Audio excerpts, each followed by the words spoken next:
Daily Meditation Series, Bhagavad Gita, Chapter 1, verse 21 and 22.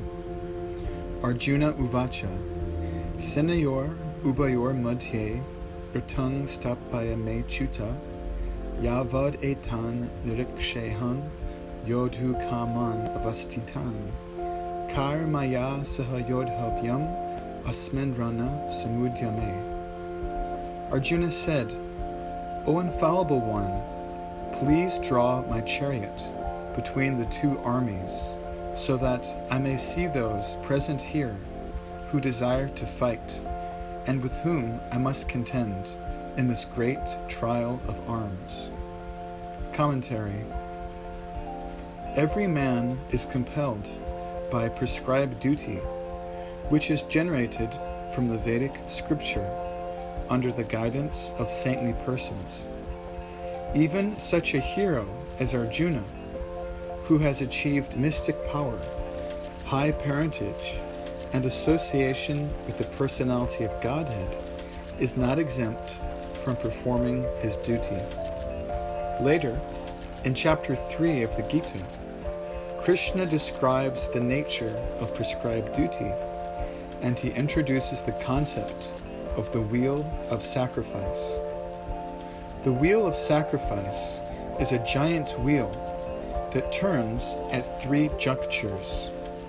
The first juncture is human society, who perform yajna, or sacrifice, on behalf of Devata, the higher powers of the universe, to include Vishnu.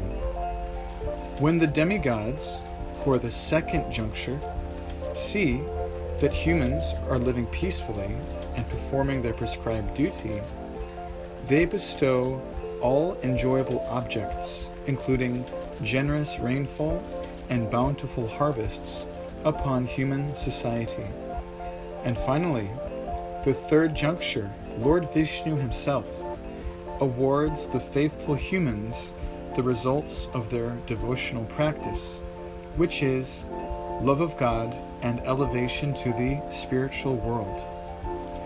Through this wheel of sacrifice, which Vishnu himself created, prosperity exists for everyone, and humans are elevated to their highest potential as pure servants of the Lord.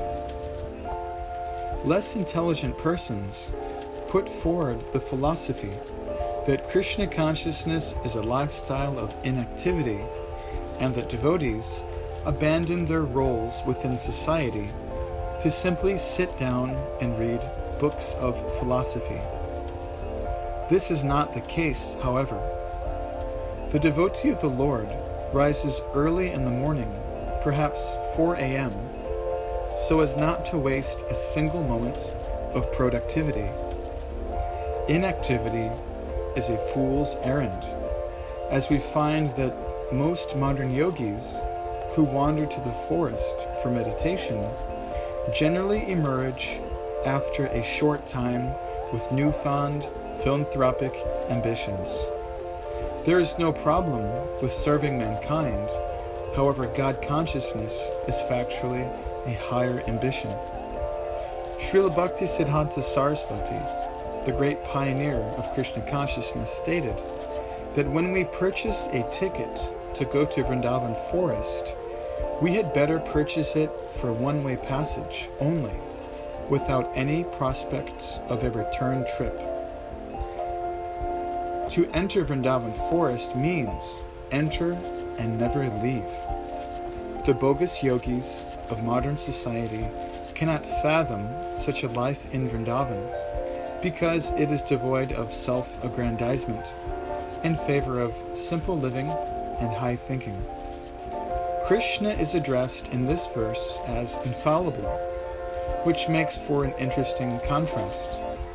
The infallible Lord is here engaged as a chariot driver. However, Krishna is compelled by love for his devotee. He remains infallible in all conditions. If we examine the activities of Vishnu in the spiritual realm, Vishnu does not take orders from his friends or assume any position as a chariot driver.